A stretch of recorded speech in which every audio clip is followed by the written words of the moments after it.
സമുദായ സംഘടന എന്ന നിലയിൽ ഞാൻ അങ്ങനെ ഒന്നും ചിന്തിക്കുന്നില്ല. കാരണം അദ്ദേഹത്തെ എനിക്ക് വളരെ പണ്ടേ അറിയാം, 10-20 കൊല്ലമായിട്ട് അറിയാം.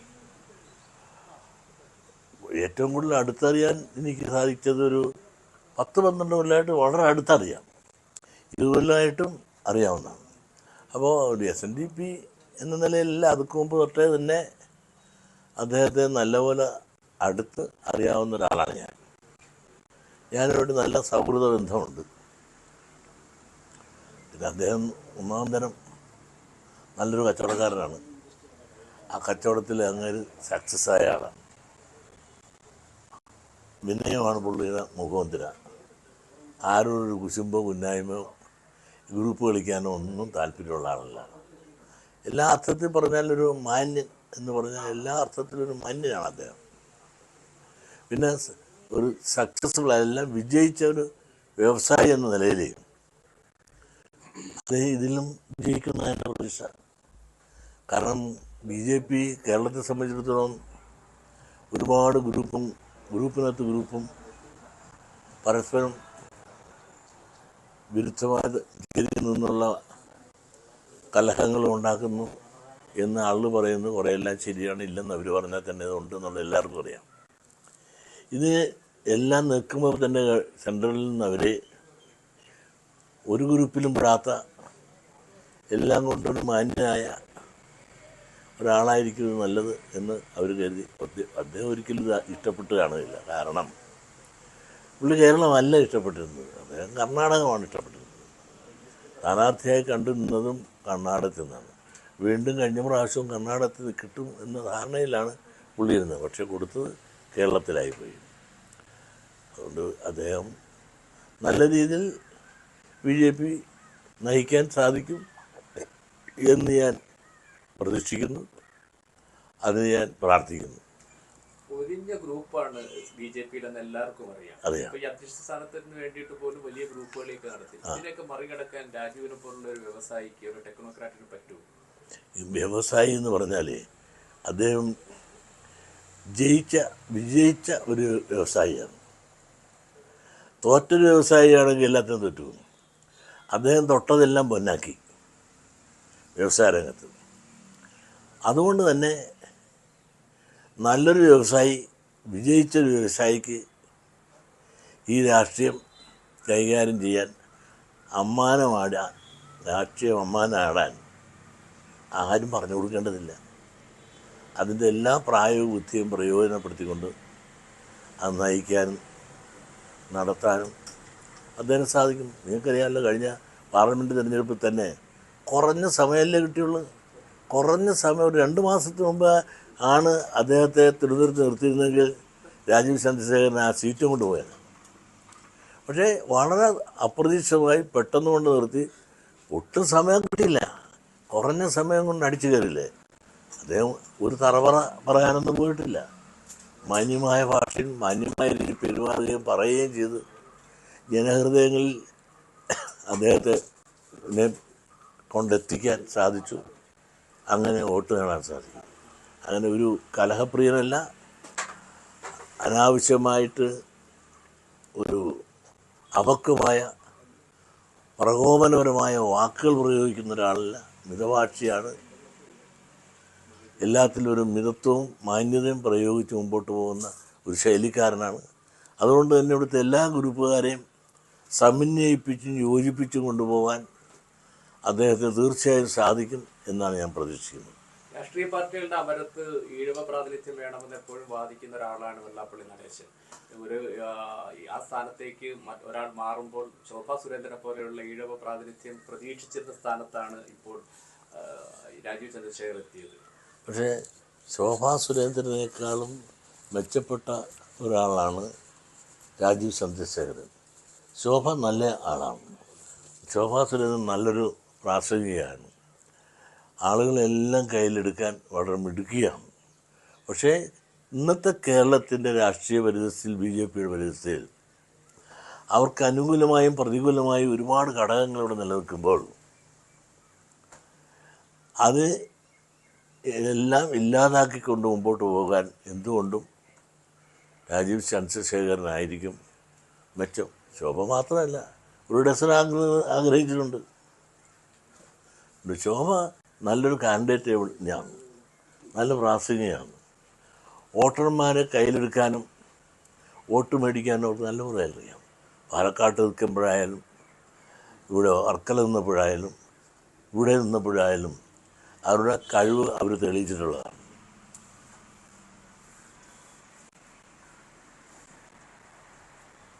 സജി ചെറിയാന്റെ പ്രസംഗം കേട്ടിരുന്നു? ഇല്ല.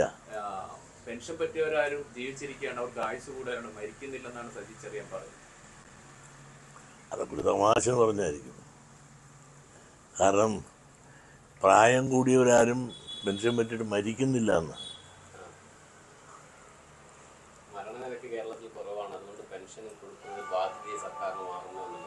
അത് മരണനിരക്ക് കേരളത്തിൽ മാത്രമല്ല, അഖിലേന്ത്യാ ലെവലിൽ പണ്ടെല്ലാം ബ്രിട്ടീഷുകാരുടെ കാലത്ത് 45 വയസ്സ് 50 വയസ്സായിരുന്നു മരണത്തിന് പെൻഷനത്തിൻ്റെ അല്ലെങ്കിൽ മരണത്തിൻ്റെ ഒരു ആവറേജ് വെച്ചെങ്കിൽ ഇന്നതൊക്കെ കഴിഞ്ഞുപോയി.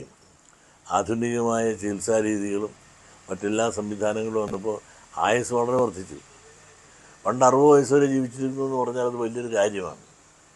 ഇന്നിപ്പോൾ 90 വയസ്സ് വരെ ജീവിച്ചിരിക്കുന്നു എന്ന് പറഞ്ഞാലേ അതിനകത്ത് അർത്ഥമുള്ളൂ എന്നുള്ള നിലയിലേക്ക് കാര്യങ്ങൾ പോയപ്പോൾ ഈ സജി ചെറിയാൻ പറഞ്ഞ ഒരു വാക്കിൻ്റെ പുറത്ത് സജി ചെറിയാൻ അങ്ങനെ പറയാൻ പാടില്ലായിരുന്നു. പറഞ്ഞെങ്കിൽ അതൊരു തമാശ പറഞ്ഞതായിട്ടല്ലാതെ വലിയ ഗൗരവമായി എടുക്കേണ്ട കാര്യമില്ല. അതൊരു സത്യം പറഞ്ഞു.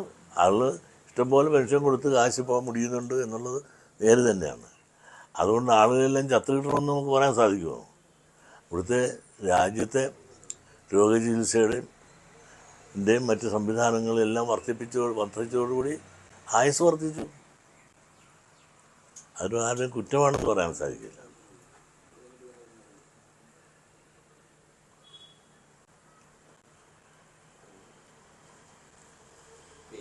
അധ്യക്ഷൻ വരുന്ന സമയത്ത് NDAയിൽ BDJS വലുതായിട്ട് അവഗണിക്കപ്പെടുന്നുണ്ട് നേരത്തെ ഉയർന്നതാണ്. അത് നേരമല്ല. 10 കൊല്ലമായി ഈ BDJS ഈ കുറുക്കൻ്റെ പുറകെ ആടിൻ്റെ പുറകെ കുറുക്കൻ നടക്കുന്ന പോലെ ഇത് നടക്കുകയാണ്. 10 കൊല്ലമായി. എന്ത് കിട്ടി? അദ്ദേഹത്ത് ഒന്നുമില്ലാത്ത ആളുകൾക്കെല്ലാം പലതും കിട്ടി. ഇപ്പം തന്നെ കണ്ടില്ലേ PC ജോർജ് ഈ കേരളത്തിലെ രാഷ്ട്രീയ വേസ്റ്റുകളെല്ലാം കൊണ്ട് ചെന്ന് അടിഞ്ഞു ചേരുന്ന ഒരു പ്രസ്ഥാനമായിട്ട് BJP മാറാവോ? ആർക്കും വേണ്ടാത്ത ഒരാളാണ് PC ജോർജ്. അവസാനം ആർക്കും വേണ്ടായിട്ട് പാർട്ടി വരെ ഉപേക്ഷിച്ച് പുള്ളി അവസാനം പാർട്ടി ഇല്ലെങ്കിലും തിരക്കില്ല, എന്നെ എടുത്താൽ മതി എന്നും പറഞ്ഞ് ചെന്ന് അടിഞ്ഞതിനകത്ത് കയറി. അതിനകത്ത് വലിയ സ്ഥാനവും കൊടുത്തിരിക്കുകയാണ്. BJPക്കാർ ഇപ്പോൾ ക്രിസ്ത്യാനികൾ എത്ര പേരെ മന്ത്രിയാക്കി? എന്നിട്ട് എന്ത് റിസൾട്ട് കിട്ടി? അവരെ എത്ര പേരെ ഗവർണറാക്കി സവർണ വിഭാഗത്തിൽപ്പെട്ടവർ? എന്ത് റിസൾട്ട് കിട്ടി കേരളത്തിൽ നിന്ന്? അപ്പോൾ സ്ഥാനങ്ങളെല്ലാം പലതും കൊടുക്കുമ്പോൾ ഘടകകക്ഷികൾക്കെല്ലാമായിട്ട് നിൽക്കുന്ന ഇവർക്കെല്ലാം അത് ഇടതുപക്ഷത്തെ കണ്ടുപിടിക്കുകയും, ഇടതുപക്ഷത്തിൽ നിങ്ങൾ കണ്ടില്ലേ ചെറിയ പാർട്ടിക്ക് പോലും കടന്നപ്പള്ളി രാമചന്ദ്രൻ അദ്ദേഹം ഒറ്റ MLA ആണ്, ഒരു മന്ത്രിയാക്കില്ലേ. ആറുപാലകൃഷ്ണമുള്ള മകൻ ചെയ്ത നന്ദിക്ക് അവസാന കാലത്തെന്തെങ്കിലും ചതിവ് ചെയ്തതിനുള്ള പ്രതിഫലമാണല്ലോ. അവസാന കാലത്തിട്ടാണെങ്കിലും മന്ത്രിയാക്കി കൊടുത്തില്ലേ. അതുപോലെ NCP ആകെ ഒരു PE ഇല്ല അതിനകത്ത്, എന്നിട്ടും മന്ത്രിസ്ഥാനം കൊടുത്തില്ലേ. അങ്ങനെ അവിടെ ഘടകകക്ഷിയായിട്ട് നിൽക്കുന്ന എല്ലാവർക്കും മന്ത്രിയാകുന്നു, കോർപ്പറേഷൻ കൊടുക്കുന്നു. ഒരു 10 കൊല്ലം പുറകെ നടക്കുന്ന ആണ് ഇവിടുത്തെ BDJS. അവർക്കൊരു പരിരക്ഷയും കൊടുക്കുന്നില്ല എന്ന് പറഞ്ഞാൽ അത് ശരിയാണ്. അവർ കാണിക്കുന്നത് തെറ്റ് തന്നെയാണ്. കഴിഞ്ഞ 10 വർഷം BDJSനെ സംബന്ധിച്ചിടത്തോളം രാഷ്ട്രീയമായി നഷ്ടമാണ്. നഷ്ടമല്ല, മുടക്കുണ്ടായിട്ട് വേണ്ട നഷ്ടം പറയാൻ. നഷ്ടവും ലാഭവും അല്ല പറയുന്നത്, മുടക്കുണ്ടെങ്കിലല്ല നഷ്ടവും പറയേണ്ടത്. പക്ഷെ അവർക്ക് അധികാരത്തിൽ ഇരുന്നപ്പോൾ ഇത്രയും കൊല്ലം BJP ഭരിച്ചിട്ട് പോലും കേരളത്തിൽ ഘടകകക്ഷികൾ വരണ്ടേ. അതല്ലാതെ ഈ പറഞ്ഞ ക്രിസ്ത്യാനികളെ 5 പേരാക്കി. അത് യഥാർത്ഥ പിൻബലമുള്ള ആളുകളെ ക്രിസ്ത്യാനികൾക്ക് തന്നെ പിൻബലമുള്ള ക്രിസ്ത്യാനികളെ മന്ത്രിയാക്കി. ഇതൊന്നുമില്ല. PC ജോർജിനല്ല PC തോമസിനാക്കി. അദ്ദേഹം വന്ന് അതുവഴി പോയി. കണ്ണന്താനം വന്നിട്ട് എങ്ങനെ പോയെന്ന് ആർക്കും അറിയാൻ പറ്റില്ല. ഇപ്പോൾ ഒരാളെ കൊണ്ടുവന്നിട്ടുണ്ട്. അതൊന്നും ക്രിസ്ത്യൻ സമുദായം അംഗീകരിക്കുന്നവരല്ല. ഇങ്ങനെ പോയാൽ ചിലർ എല്ലാം കേൾക്കും. പിന്നെ എല്ലാം കൂടെ അടിച്ചെടുക്കാമെന്ന് പറഞ്ഞ് PC ജോർജ്, അതാണെങ്കിൽ ഒരു പീസായ ബൾബാണ് PC ജോർജ് എന്ന് പറഞ്ഞത്. അതിനെയും പിടിച്ച് കയറ്റിയിട്ടുണ്ട്. എവിടെ കിട്ടാനാ? കൃത്യമായുള്ള വോട്ട് ഇതുകൊണ്ടൊന്നും കിട്ടണമെന്നില്ല. അത് കാണേണ്ട പോലെ കണ്ട് അവരെ സ്വാധീനിക്കാൻ സാധിക്കണം. ഇവരെയൊക്കെ മന്ത്രിയാക്കിയതുകൊണ്ട് ഇവിടെ കിട്ടാനാ? അടുത്ത നിയമസഭാ തെരഞ്ഞെടുപ്പോടെ BDJS മറ്റൊരു മുന്നണിയിലേക്ക് മാറുന്നതാണ് നല്ലത് എന്നല്ലേ? അതൊക്കെ അവർ തീരുമാനിക്കും. അങ്ങനെ പറയാൻ ഞാനാളല്ല, അങ്ങനെ ഞാൻ പറയത്തുമില്ല. കാരണം സ്ഥാനം കിട്ടിയില്ല എന്ന് പറഞ്ഞാൽ അങ്ങോട്ടും ചാടി ഇങ്ങോട്ടും ചാടി നടക്കുന്ന അതല്ല. അവർ സ്ഥാനത്തിനല്ല, അവർ പറയേണ്ട കാര്യങ്ങൾ പറയേണ്ടടുത്ത് പറയാനും അത് ചെയ്യേണ്ടവർ ചെയ്യിക്കാനും സാധിക്കും. അതുകൊണ്ടല്ല കേരളത്തിൽ എന്തുകൊണ്ടാണ് BJP വളരാത്തത്? ഗ്രൂപ്പാണ് വളരുന്നത്, പാർട്ടി വളരുന്നില്ല. അത് ഇന്ത്യയിൽ ആരാ ഭരിക്കുന്നത്? BJP തന്നെ ഭരിക്കുക. ഇനിയും അവർ ഭരിക്കും. ഇവിടെ പിണറായി 2 പേരും ഭരിച്ച്, ഇനിയും പിണറായി തന്നെ ഭരിക്കും. കാരണം എന്താണ്? ഇവിടെ NDA ആണ് നമ്മുടെ ഇടതുപക്ഷത്തിൻ്റെ ഐശ്വര്യം. സഹിച്ചെറിയാൻ നയിക്കുന്നത് ത്രികോണ മത്സരമില്ലാതെ സഹിച്ചെറിയാൻ ജയിക്കും. അവിടുന്ന് മന്ത്രിമാരുടെ കാര്യം. അടുത്ത മന്ത്രി ഹിന്ദു ടീച്ചർ. ഇവിടെ അവിടെ ആരാ ജയിച്ചോണ്ടിരുന്നത്? ഉണ്ണിയാളും ജയിച്ചിരുന്ന സ്ഥലമല്ലേ? ആ കോട്ട തൊടാനൊക്കെ വരുന്ന. അന്ന് BJP 6,000 വോട്ടാണ് മേടിച്ചത്. പിന്നെ 30,000 വോട്ട് എത്തിയപ്പോഴത്തേക്ക് ആ സീറ്റും കൊണ്ട് ആര് പോയി? ഇടതുപക്ഷം പോയി. അങ്ങനെ ടീച്ചർ ആയില്ലേ? അവൻ്റെ നിങ്ങൾ നോക്ക്, വർക്കല കഹാറിൻ്റെ കോട്ടയല്ല, കഹാർ 4 നില പൊട്ടിപ്പോയില്ലേ? അവിടെ ഒരു പയ്യൻ BDJSകാരൻ നിന്നൊരു 10,000-20,000 വോട്ട് പിടിച്ച്. ഈ പിടിക്കുന്നതെല്ലാം നിങ്ങൾ കാര്യം മനസ്സിലാക്കണം. ഇടതുപക്ഷത്തിൻ്റെ വോട്ട് 5% ആണെങ്കിൽ മറ്റോട് 25%. UDFൻ്റെ വോട്ടുകളാണ് ഈ BJPയിലേക്ക് വരുന്നത്. ആ BJPയിലേക്ക് വരുമ്പോൾ അതിൻ്റെ ഗുണം എപ്പോഴും ഇടതുപക്ഷത്തിനാണ്. അതുകൊണ്ടാണ് ഞാൻ പറഞ്ഞത്, തീർച്ചയായും അടുത്ത ഊഴവും സാക്ഷാൽ പിണറായി തന്നെ ഇവിടെ ഭരിക്കും. അതിനുള്ള എല്ലാം തെളിഞ്ഞ് വരികയാണ്. പിണറായിക്ക് പകരം വേറെ ഒരു പിണറായി ഇവിടെ ഭരിക്കാൻ ഇടതുപക്ഷത്തിനില്ല.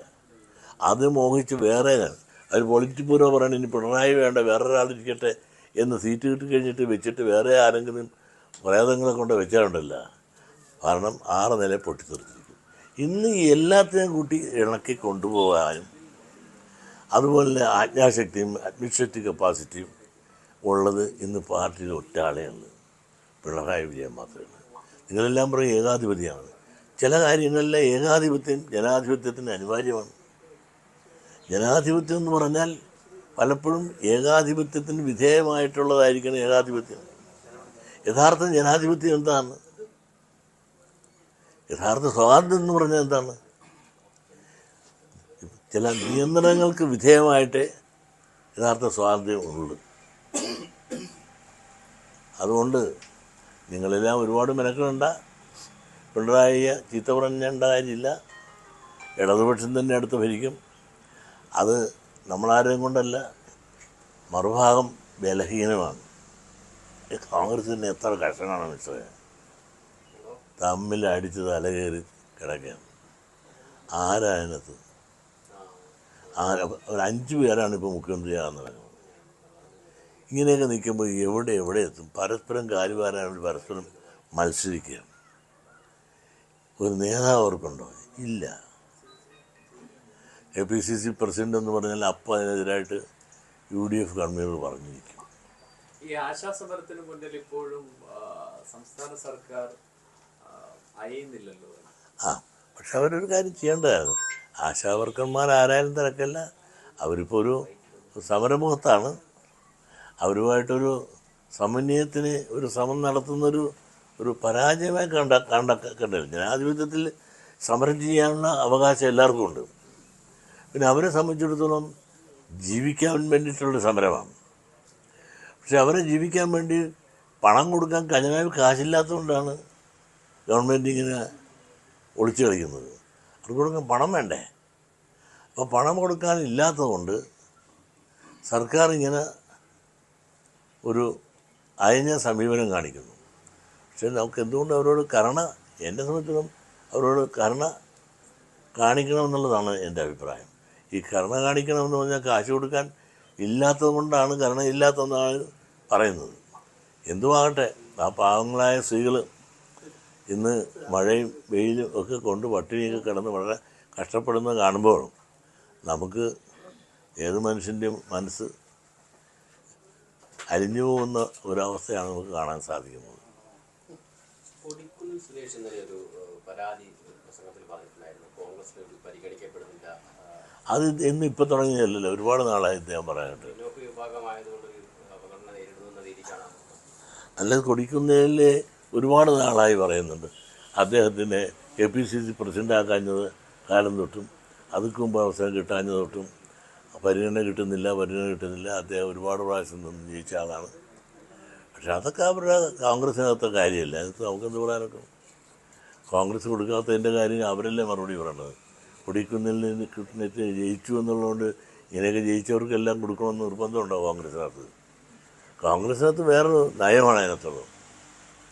അത് ജയിച്ചു എന്നുള്ളതുകൊണ്ട് അവർക്കെല്ലാം കൊടുക്കണം എന്ന്, അല്ലെങ്കിൽ അങ്ങനെ ഓരോരുത്തരും ഒരുപാട് ആഗ്രഹങ്ങളുള്ള ആളുകൾക്കെല്ലാം കാര്യങ്ങൾ സഹായിച്ചു കൊടുക്കാൻ കോൺഗ്രസ് സഹായിച്ചെന്ന് വരത്തില്ല. എല്ലാവരുടെയും ധാരണ അവരവർ വലിയ കേമനാണെന്നാണ്. ഇപ്പം കണ്ടില്ലേ കുട്ടനാട്ട് MLA, അയാൾ പറഞ്ഞാൽ അയാൾ വലിയ കേമന, അയാൾ മന്ത്രിയാണെന്ന് പറഞ്ഞ കിടക്കല്ലേ. അഞ്ഞനം എന്നത് എനിക്കറിയാം മഞ്ഞൾ പോലെ വെളുത്തിരിക്കും എന്ന് പറഞ്ഞ പോലെ അഞ്ഞനത്തിൻ്റെ നേരം അറിയാൻ പാടില്ല, മഞ്ഞളിൻ്റെ നേരം അറിയാൻ പാടില്ല, രാഷ്ട്രീയം അറിയാൻ പാടില്ല. കയറിയപ്പോൾ തൊട്ട് പുള്ളിക്ക് മന്ത്രി കസേരയാണ് ആഗ്രഹം. അങ്ങനെ ഓരോ ആഗ്രഹം കഴിഞ്ഞ് അവസാനം കിട്ടിയപ്പോൾ KPCCയാണ്, KPCC അതിൻ്റെ പ്രസിഡൻ്റാക്കി, മറ്റേയാൾ മാറി. അപ്പോൾ എനിക്ക് തോന്നുന്നു കുറച്ച് കഴിയുമ്പോൾ അതൊരു ഈ NCP എന്ന് പറഞ്ഞൊരു കേരള കോൺഗ്രസ് ആയി മാറുമെന്നാണ് എനിക്ക് തോന്നുന്നത്. അപ്പോൾ അതിൻ്റെ പ്രസിഡൻ്റ് ആരാണ്, സെക്രട്ടറി ആരാണ്? എന്നാൽ കുറച്ച് കഴിയുമ്പോൾ ഒരു കേരള കോൺഗ്രസ്സായി മാറും. ഈ കൂടൽമാണിക്യം വിഷയത്തിൽ തന്ത്രിമാർക്കെതിരെ ഒരു സമീപനം SNDP സ്വീകരിച്ചുകൊണ്ടിരിക്കുന്ന സന്ദർഭത്തിലാണ് തന്ത്രിയുടെ ഒരു ലേഖനം കേരള കൗമുദിയിൽ വരുന്നത്. തന്ത്രികളെ ന്യായീകരിച്ചുകൊണ്ട് സെക്രട്ടറിയുടെ അത് ശ്രദ്ധയിൽപ്പെട്ടിരുന്നു. ഞാൻ കണ്ടില്ല എന്നുള്ളതാണ് സത്യം.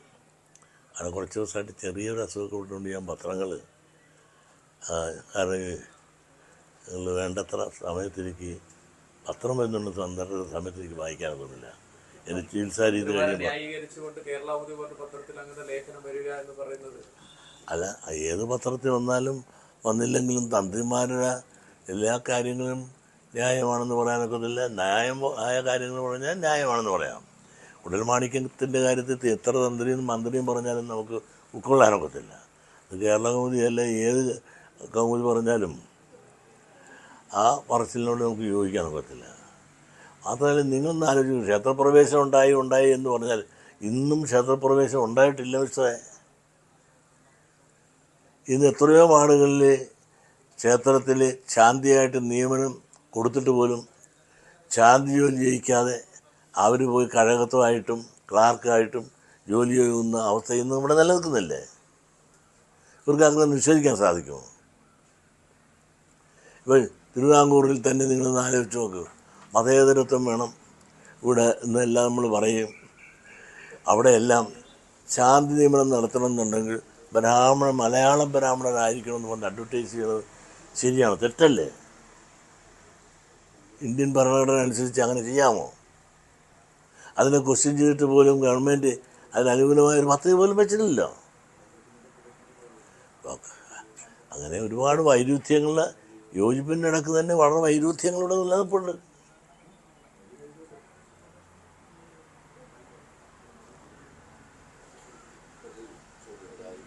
സുരേന്ദ്രൻ ഉള്ള സമയത്താണ് BJP ആദ്യം MP സീറ്റ് കിട്ടുന്നത്. രാജ്യസഭ പാർലമെന്റ് സീറ്റ് വിജയിക്കുന്നത് കഴിഞ്ഞ തവണയാണല്ലോ BJP കേരളത്തിൽ. അപ്പം വോട്ടിംഗ് ശതമാനം വർദ്ധിപ്പിക്കാനൊക്കെ സുരേന്ദ്രന് കഴിഞ്ഞിട്ടുണ്ട്. അപ്പോൾ സുരേന്ദ്രനെ മാറ്റുമ്പോൾ സുരേന്ദ്രൻ്റെ ഒരു പുതിയ ആൾ വരുമ്പോൾ എങ്ങനെയാണ് അത് കാണുന്നത്? സുരേന്ദ്രനെ അനുപരാതിയില്ലല്ലോ, പിന്നെ നമുക്ക് എന്താ കാര്യം പറയാൻ? കാരണം സുരേന്ദ്രൻ തന്നെ പറഞ്ഞിരിക്കുകയാണ്, ഞാൻ വളരെ സന്തോഷത്തോടു കൂടി മാറുകയാണ്. ഇപ്പോൾ അവിടെ ജയിച്ചു, സുരേന്ദ്രൻ്റെ കഴിവുണ്ട്. അതിനെല്ലാം തന്നെ ക്രിസ്ത്യാനികളുടെ വോട്ടുകൾ കൊണ്ടാണ് അവിടെ ജയിച്ചത്. അവരെ അനുകൂലമാക്കിക്കൊണ്ടുവന്ന് സുരേഷ് ഗോപിക്ക് വോട്ട് ചെയ്യിക്കാൻ സാധിച്ചത് സുരേന്ദ്രൻ്റെ മാത്രമല്ല, BJPയുടെ കൂട്ടായ വലിയൊരു ശ്രമവും 1,00,000 വോട്ട് അവർ വേറെ അവിടെ ചേർപ്പിക്കുകയും ചെയ്തിരുന്നാണ് പറഞ്ഞത്. കൂട്ടായ ഒരു ശ്രമമാണ്. എന്തുമാകട്ടെ, അതിൻ്റെ ക്രെഡിറ്റ് അതിൻ്റെ ലീഡർഷിപ്പ് ഉള്ളവർക്ക് എടുക്കാം. പക്ഷെ ഇതെല്ലാം ഉള്ളപ്പോഴും ഇവിടുത്തെ അടിക്ക് വില കുറവുണ്ട്. അപ്പോൾ ഇന്ന് ഇവരെ എടുത്ത് ബി ജെ പി എടുത്ത തീരുമാനം കറക്റ്റ് തീരുമാനമാണ്. സുരേന്ദ്രൻ അത് ചെയ്തു എന്നുള്ളത് കൊണ്ട് സുരേന്ദ്രനെ കുറച്ച് കാണുകയല്ല. ഇത്രയും ഗ്രൂപ്പിസം, ഒരു ഭരണമില്ല, അടുത്തെങ്കിലും ഭരണം കിട്ടാനുള്ള സാധ്യത പോലും ഇവിടെ ഇല്ല. എന്നിട്ട് ഇത്രയും അടിയുള്ള, പരസ്പരം അടിയുള്ള ഒരു പാർട്ടി കേരളത്തിൽ വേറെ ഏതുണ്ട്? അതിന് കേന്ദ്ര ഗവൺമെൻറ് അല്ലെങ്കിൽ സ്റ്റേറ്റ്, അവിടുത്തെ സെൻട്രൽ അവരുടെ പാർട്ടി ഇന്നൊരു കോൺട്രവേഴ്സി ഇല്ലാത്ത സാത്വികനായ, മര്യാദക്കാരനായ, മാന്യനായ, എല്ലാം തൊട്ടതെല്ലാം പൊന്നാക്കിയ രാജീവ് ചന്ദ്രശേഖരനെ അവതരിപ്പിച്ചുവെങ്കിൽ ഒരു പരീക്ഷണമായിരിക്കും. ആ പരീക്ഷണം വിജയിച്ചാൽ നല്ലത്.